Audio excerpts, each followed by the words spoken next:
at least, if, all right, let's say, worst thing comes to worst, I die a tragic death or something, and I'm not able to see out my dreams, I at least want to know that the kids perceived my message and were able to make something of themselves and able to take my message and use it and turn it into something positive and to at least have a good life. In this life, they say the only certainties are death and taxes, and yet we often try and avoid both for as long as we can. But when it comes to passing on, some not only embrace it, but they predict it. And not in the I'll pass one day kind of thing, but rather they'll sing about their inevitable passing, and you might be surprised how many rappers actually predicted their own passing. Be sure to like the video and don't forget to subscribe to King Trending. Number 9. XXXTentacion. One of the most recent losses in the rap world, X is still being honored by his fans as well as fellow rappers through posthumous collaborations like with Lil Pump and Lil Wayne, but in the song Sad, he may have hinted at his death was coming very soon, but not in the way that he intended. Who am I? Someone that's afraid to let go.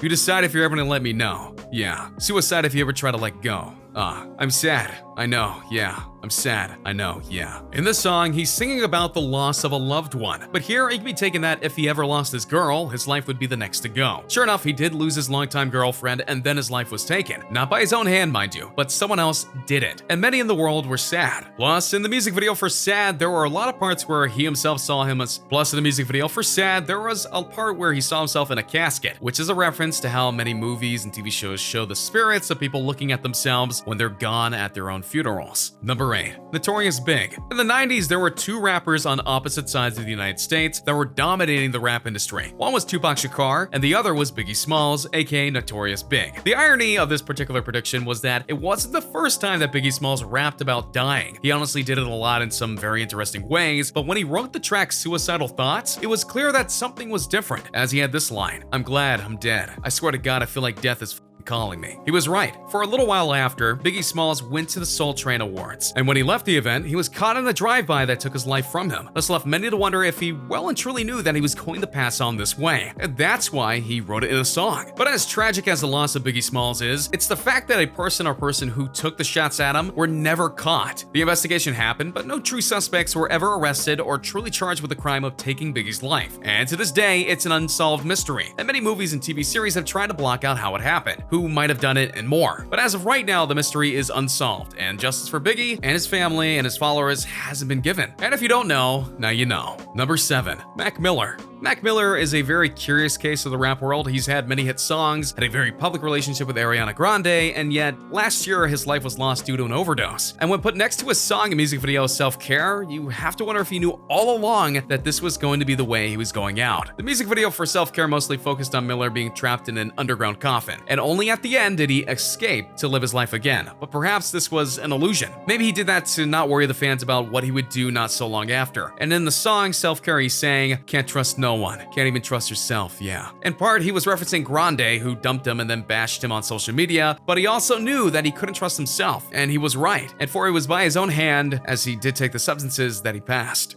Number 6. Tupac Shakur. Tupac is one of the most revered and respected legends in all of rap, and his death, very soon after the death of Biggie Smalls, rocked the entire rap community very hard. In fact, many wondered how rap would carry on without the two of them. They were icons. But what happened to be the most creepy thing about his death is the mere 2 months before it happened. Tupac sang on the track, "Done Changed. I've been shot and murdered. Can't tell you how it happened word for word, but best believe, gonna get what they deserve." This is indeed what happened to Tupac. As he was leaving an event and getting into his car, his security car with his girlfriend drove away, and then a drive-by occurred, fulfilling the prophecy of what he sang. Or did it? Obviously, if we're going to talk about Tupac and his demise, we're gonna have to talk about the fact that most people don't think that Tupac is actually gone. Mainly because there's a whole string of odd coincidences and events that happened after he was declared gone at the hospital. Yeah, and that's right. He didn't pass in the car. They made it to the hospital and he passed a few days later, or so they claim. Many note that his funeral is incredibly small due to the sudden passing, and that it was a closed casket funeral. This and other events have fueled speculation that he is still alive, in fact, and that he's living somewhere else, ready to make a comeback, if he is, if any, when he's ready. This is honestly one of the more prevailing conspiracy theories in the United States today, but if his passing is true, it's eerie that he predicted it in a song with such clarity. But the irony, though, is that whomever committed the act didn't get what they deserved. For though there have been suspects, none of them have been officially arrested and sentenced for the crime of taking Tupac's life.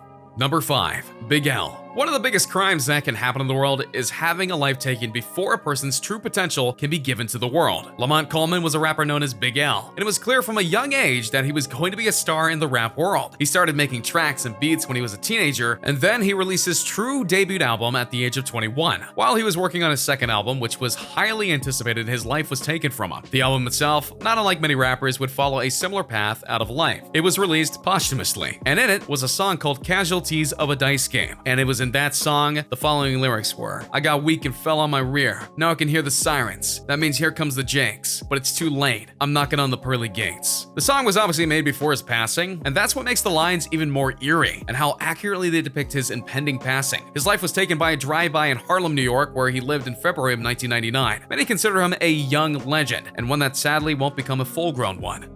Number 4. Blade Icewood. Not every rapper who predicts their own passing is a legend in the game on the worldwide stage, but that doesn't mean that they're not known. If you look up Blade Icewood, you won't find a lot of worldwide recognition, but in Detroit, yeah, he was a legend in every sense. Detroit has a deep connection with rap, especially because of the underground scene, which spawned Eminem, and Blade Icewood made his name in that underground city, but that would eventually cost him very dearly. For you see, the dark part of rapping is that there's a lot of hate between some people in the genre, and Blade Icewood was in literal war with another rapper called Wipeout. The conflict was so great that a bullet crippled Icewood. He lived, but he was paralyzed and likely wouldn't be able to walk again. Wipeout's life was taken not long after, and many, including Icewood, noted that it was likely in retaliation for what he did to Icewood. But the story doesn't stop there. Not long after, Blade Icewood released a track called All to You, and in it, he put out his anger and frustration about the incident that got him paralyzed on the track, and in it, he said, "Next time you better take me out." He was clearly furious that the event didn't take his life, but left him with a half-living life. But sadly, the people who likely heard him the first time heard this call out, so a few months later they came back and indeed take his life. Lesson here, be careful what you wish for.